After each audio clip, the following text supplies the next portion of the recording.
Subtle skills, big results. Welcome to the Ninja Selling Podcast. Welcome back to the Ninja Selling Podcast. Matt and Garrett, I'm going to spend some time with you today. We're excited to be in your vehicle, your home, your ears, spending, headphones, Matt. Come on, Matt just gave me the weirdest look. It just sounds weird a little bit, but all right. It's the reality. It's the facts. Well, good morning, everybody. We have a great topic for you today. If you want to check out, again, what this is all about, the Ninja Selling Podcast, if you want to learn more about ninja selling, go to ninjaselling.com. If you want to learn more about the coaching program and what Matt and I do on a day-to-day basis, go check out Ninja Coaching.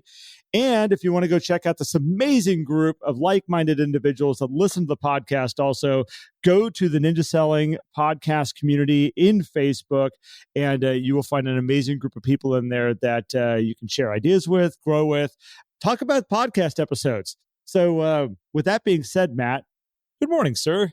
Good morning to you, my good friend, and good morning to everybody listening. It's a pleasure to be in your ears today. All right. Oh gosh, that's funky. Well, so Garrett, again, By the way, that's coming from an auditory person. It's like, yeah, that's what that is. Well, Garrett, we're kind of going on this theme a little bit here of topics that have been suggested by the community on Facebook. And today we're kind of pulling a couple here together, which has to do with these seller conversations that happen during the listing consultation. One being, how do we kind of help get the house parade ready and go through that discussion? And also, how do we help them speak up about the price versus continually coming back and saying, well, just tell me what the price is. And these are great questions because this comes up a lot when it comes to listing consultations. This isn't a rare thing. This is very, very common. So I'm happy to dive into this with you today, Garrett. Yeah, no, I'm excited to go down this path also. And Matt, while we're doing this, I, of course, did not prepare beforehand. I do want to give a shout out to the people that gave these. Maybe you can find them faster than I can as we start talking here, because you're so fast with the computer, man. I will dive into it now. Why don't we start with I think typically that discussion about what is this house going to be presented like comes first in the consultation, right? I mean, Larry talks about this. All of our guides talk about this in the installation. If you go to an installation, they'll talk about the part of the process where you're touring the house and you're saying, oh, are we going to price it with this or with this? And that's when it kind of starts, right?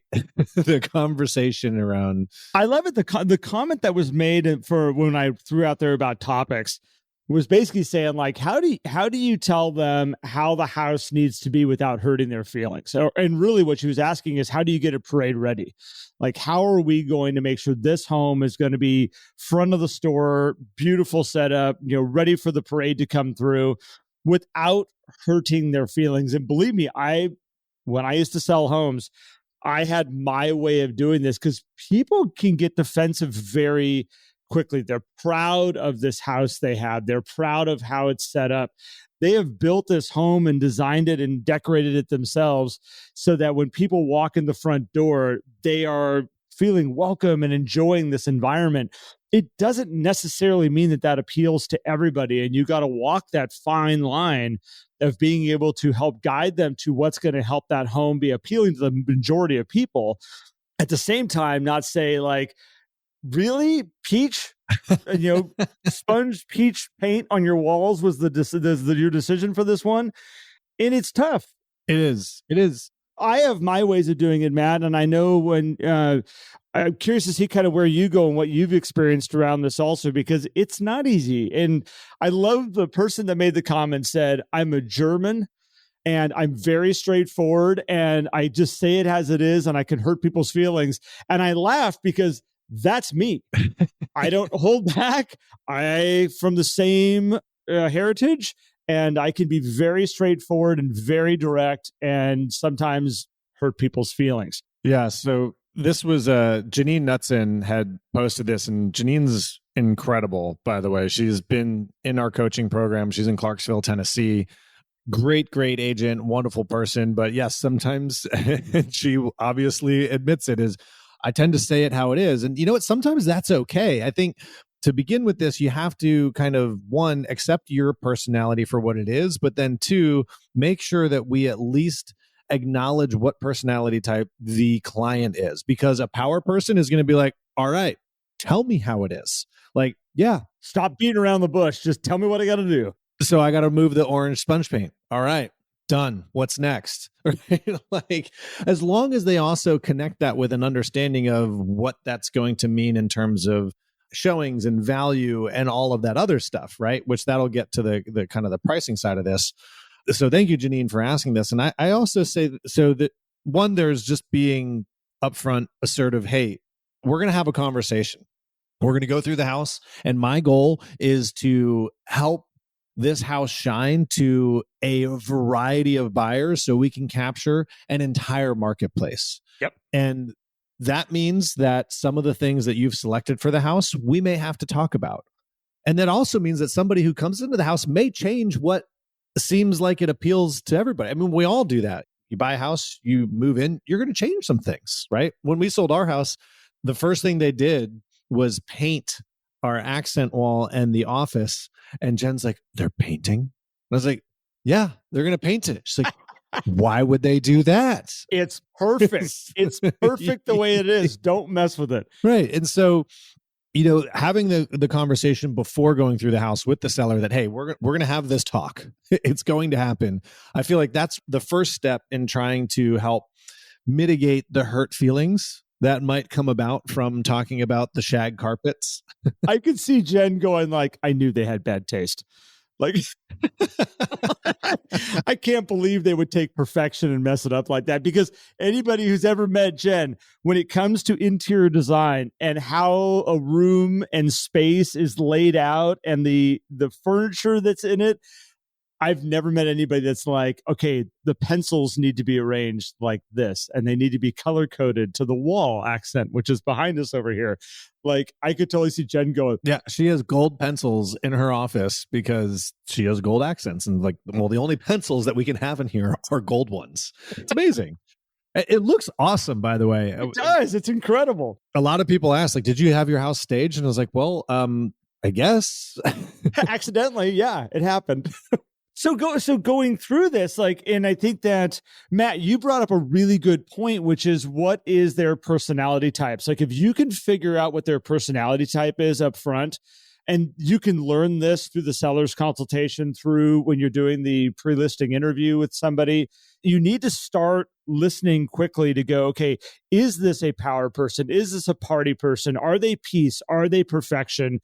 Because there, right up front, you can say, okay, I need to put these suggestions into the modality that they're going to respond best with, and link it in with things like, to get the best results that we're going to want, we're going to need to make some changes. And there's nothing to do with you. It's how we're talking to the market right now.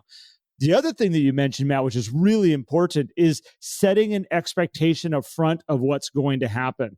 And that, look, I haven't even seen your house yet. I haven't gone through it yet. As we go through it, as I do that walkthrough, there are going to be things that I'm going to suggest. And remember, I'm looking at it from the market and the majority of buyers that we see and we work with every day, and what they buy and how they buy.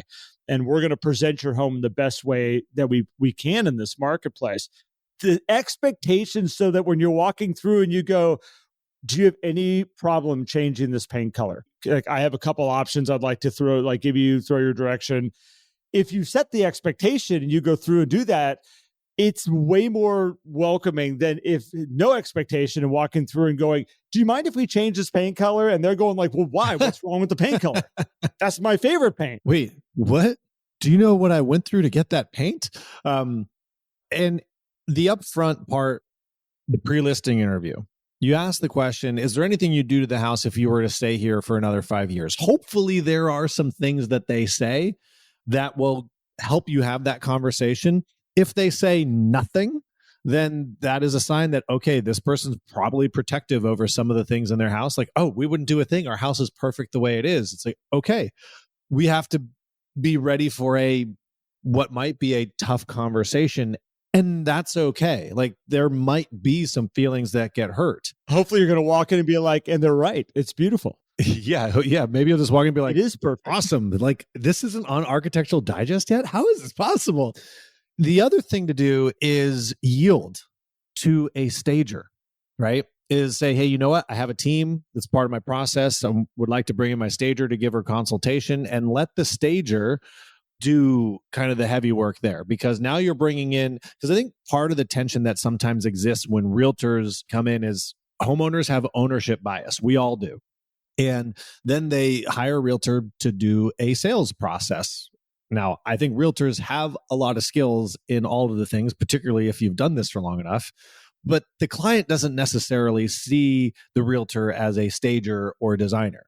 So bring in a stager who is a professional stager. The client will see that person for the profession that they are. And hopefully that will help, because then they'll go through the house, they'll make a bunch of notes, and they'll create a whole proposal on paper that then can be discussed, so that it makes it a little bit easier. Paint colors will be probably suggested and all the things. And so I've used that before myself, is brought in my stager and had her have the conversation with the sellers and was like, I agree. And that was all I had to say. And then boom, things were done. That's how I handled it when I was selling. Now, again, I charged an extra fee on top of what my normal package was. As I had a extra fee on top of it that I said, look, for this extra 1%, these are these other things that I'm going to do and I'm going to take care of.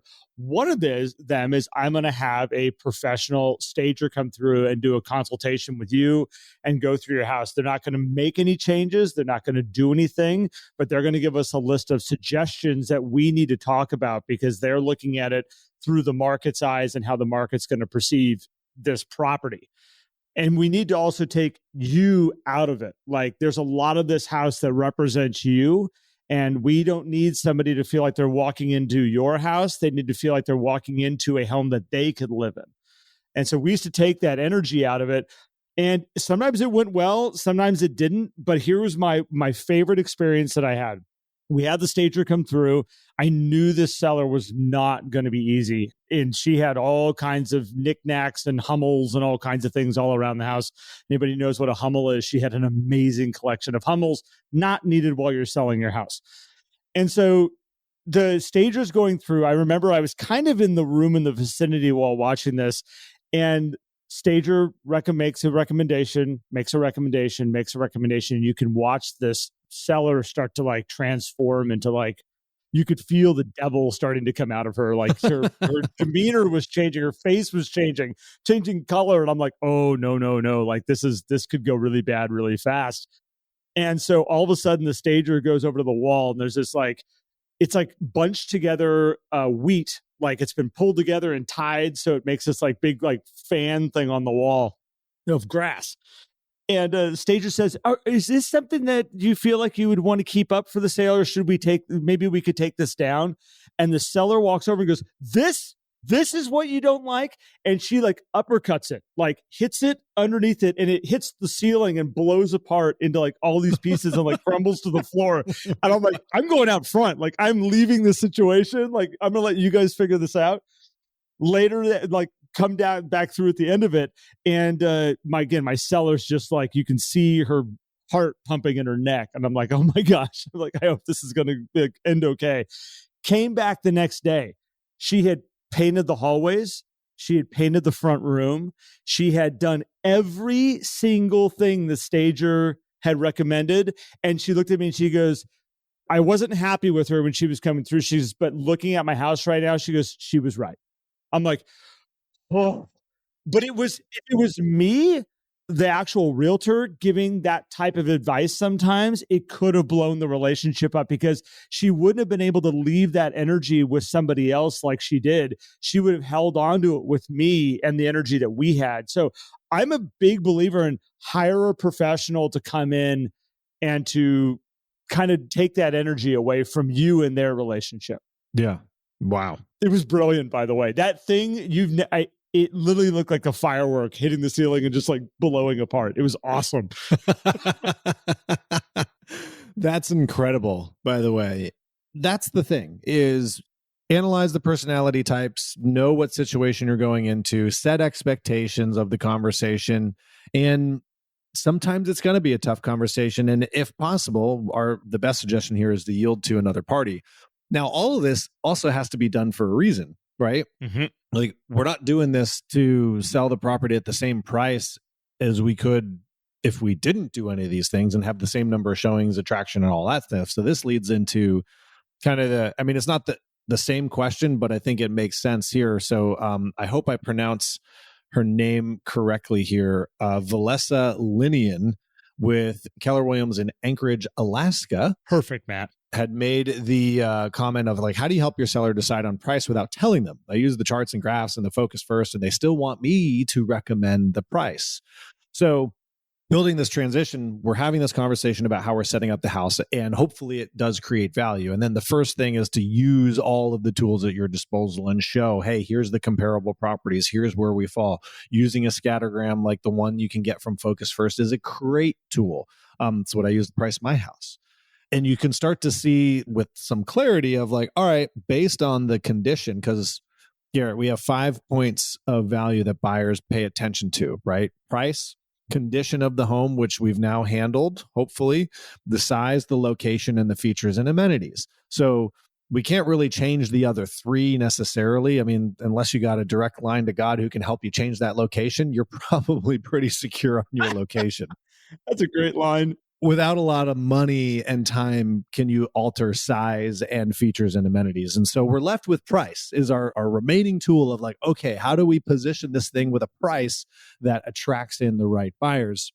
So we got to use the tools first. And then, Garrett, I've run into this before myself where you show the seller everything and it's like, great, hey, based on all this information, where do you think we should be? And they're like, well, that's what I'm hiring you for. Yeah. Tell me. I think it's a question that comes out of the installation. So anybody who's been through the installation has the bigger picture of this, but the question of, do you think your home is going to sell for a fixed price, or do you think, depending on what we do with this home, it could sell for a range? It could sell in a range here. And usually what people will very quickly understand is that there isn't really a fixed price of what this home is. Depending on what we do, depending on how we position this home in the marketplace, there is a range that this thing could sell for. And helping them start to understand that, what we're trying to figure out is not a price. We're trying to figure out a range that we want to play in to see what we can find with what we're willing to do, fixes that we're willing to make to the house, having it staged. There's all kinds of the factors that go into this. One of my things I used to sit down when I was listing a home is I would very much start off with, it was like, can we both agree that we're educated people? And they'd be like, yeah. And I'd be like, excellent. So here's what I've done. Pricing your home is not rocket science, but we need to understand the variables that we're working with. So I've brought all the information that we need to figure out the approximate area that your home is probably going to sell for. We need to figure out what we want to put it on the market for. And I've brought enough information here so that you can decide what the proper price is. Because at the end of the day, I'm not a buyer for your house. Your house does not work for me. I'm not looking for this home right now. I have a home. I'm happy. Now, if I was a buyer for your home, I could give you a price for your house because that's a price that I'm willing to buy it for. I'm not, though. All we have is the data we can look at. Let's sit down and look at all these numbers and let's go through it. And you take off the table that I'm the one that's going to be saying your home is worth this, or this is the price for your property, which if you can remove that out of the equation, now when we go on the market and we realize in this range we're not getting the results that we want, we can come back and sit down and say, let's look at the data again. Let's see if there's new information that we haven't looked at that maybe wasn't there when we put your home on the market, and maybe how the dynamics have changed, and go through it again. Focus First is brilliant to present all that stuff, but the challenge is the minute you put a number on the property, you have now made a decision about that property. You've stepped into the decision-making realm, and that's where things can get weird. So that was always my approach. I like that approach. And I think it is challenging because people watch TV and all the real estate shows, the agents come in there and be like, this is where we got to list it at, right? And I've been there. I've done it both ways. Before I knew Ninja, it was here's the value, here's the range. Where do you want to be? And then I eventually switched to, no, I'm just going to give a specific price. This is the list price that I recommend. And then I discovered Ninja, and it was like, all right, let's have a conversation. And I removed all the pricing from the material that I was going with. But I still do understand there are these situations where the seller just wants you to say something. And so this is where I go to, well, all right, let's present a question. Let's present a scenario. And it says, okay, well, Garrett, would you agree based on all this information that we're probably going to fall somewhere on this line, right? And if you're looking at a scattergram, you can use the square footage, you can use the trend line, and you can say, hey, would you agree that we'd probably somewhere be in this range? Yeah, I think I would agree with that. Great. If I presented you a contract today for X amount, what would you do with that contract? Brilliant. And now they're like, well, like that's it. Because we're not saying this is what we should list the house at. We're just saying if this contract was on the table, what would you do? Would you sign it? Would you counter? What would be the scenario? Because I think if you start having that conversation after a list price is presented, the thoughts of negotiation are different, right? If it's like, hey, Garrett, my suggested list price for your house is $500,000. If we had a contract for $450,000, what would you do? You'd probably say, well, can we negotiate? Can we counter? Whereas if I never mention a list price and say, Garrett, if we had a contract on the table right now for $450,000, what would you do?